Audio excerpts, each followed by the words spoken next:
ऋषि को लगा कि मैंने तो ब्याह इसलिए किया था कि भक्ति वर्धन हो, ये तो बहुत बड़ा परिवार हो गया मेरा, 9 बेटियां। वन में जाने लगे, बोले कि देवी अब तुम संभालो बच्चों को, मैं तो वन में जाता हूँ। बोले इनका ब्याह करके जाओ, पिता हो आप, पुत्र होते तो नहीं कहती, पर पुत्रियां हैं, ब्याह करके जाओ। तो 9 पुत्रियों का विवाह किया।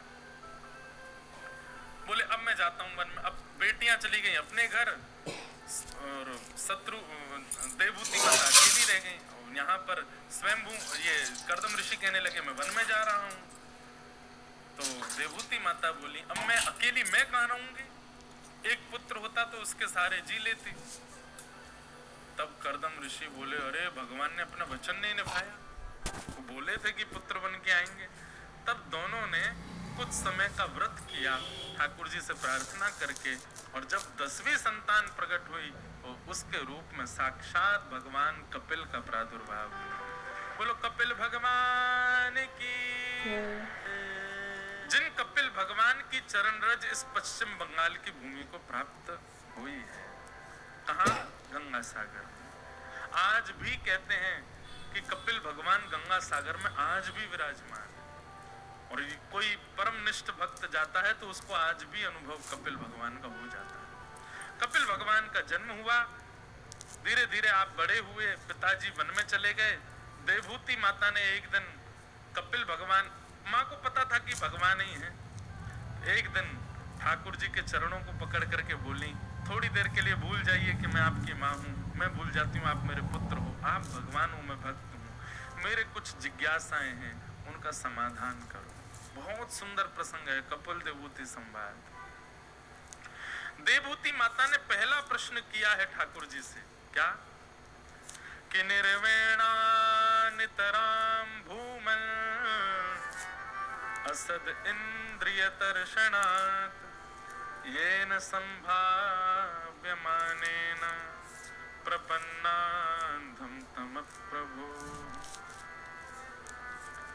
बहुत ध्यान से सुनिएगा। देखो, रसगुल्ला खाने का अधिकार तभी मिलता है जब आपकी शुगर लेवल कम हो।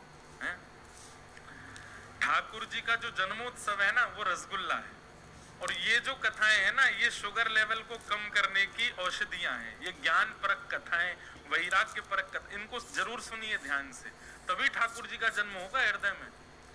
इसलिए इन प्रसंगों में ऐसे मत हो जाया कीजिए कि बड़ा कठिन है, बड़ा क्लिष्ट प्रसंग है, ज्ञान वर्धक है या वैराग्य वर्धक है। इनको सुनिए, बहुत कुछ प्राप्त होता है इन भावों से। और कल से तो रसगुल्ला, गुलाब जामुन, संदेश, ऐसी कथाएं हैं, ठाकुर जी की व्रज की लीला है। तो इसलिए आज थोड़ा ये ज्ञान परक भाव सुनिए। कितना सुंदर प्रसंग है। देवभूति माता कहती है नाथ, मैं अपनी शरीर की समस्त इंद्रियों की इच्छा पूरी करते करते हार चुकी हूं, पर मेरी इच्छाएं पूरी नहीं हो रही हैं, और इनकी इच्छा पूरी करने के चक्कर में हम नरकगामी हो जाते हैं। कृपा करके ऐसा कोई उपाय बताओ कि शरीर की इंद्रियों की इच्छाएं समाप्त हो जाएं। हमारी इंद्रियां शांत नहीं होती। आपको ऐसा लगता है कि एक पुचका खा लोगे तो जीभ शांत हो जाएगी, आपकी इच्छा समाप्त हो जाएगी, ना। वो थोड़ी देर के लिए न्यूट्रल फॉर्म में चली जाती है बस, पर 1-2 दिन बाद वो फिर से इच्छा प्रकट होने लगती है।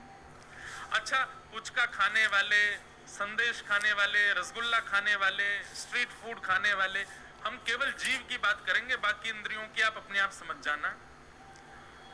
ये लोग तो फिर भी ऑकेजनली इनकी इच्छाएं प्रकट होती हैं, पर व्यसन करने वाले, उनकी तो हर दिन प्रकट होती है। तंबाकू खाने वाले, बीड़ी सिगरेट पीने वाले, मदिरा पान करने वाले, इनकी तो हर दिन प्रकट होती है, हर क्षण प्रकट होती है। देवभूति माता यही कह रही है कि इन इंद्रियों की इच्छा पूरी करते करते हमारा पूरा जीवन निकल जाता है, पर ये इंद्रियां कभी शांति नहीं होती। आपको ऐसा लगता है कि बुढ़ापे में इच्छाएं नहीं होती, बुढ़ापे में इच्छाएं बहुत होती हैं, पर इंद्रियां ताकतवर नहीं रहती। तब बुढ़ापे में भी इच्छा होती, पुचका मिले पर दांत ही नहीं है। बुढ़ापे में इच्छा तो होती है कि हम भी कुछ समोसा आदि ये सब पावे, पा तो लेंगे, पचाएंगे कैसे, लिवर काम नहीं करता। इच्छाएं बहुत होती हैं व्यक्ति की, मरते दम तक इच्छाएं रहती हैं, पर उस समय शरीर साथ नहीं देता। ऐसा मैं क्या करूं जिससे मेरी इच्छाएं समाप्त हो जाए, मेरे तन को फिर कोई इच्छा ना रह जाए। पहला प्रश्न ठाकुर जी इसका उत्तर दे रहे हैं। बंधुओं, इसको दर्शन शास्त्र कहते हैं।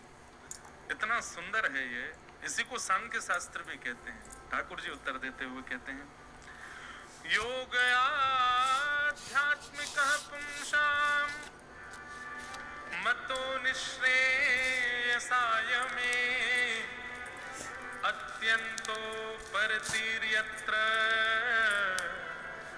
दुःखस्य च सुखस्य च। मां,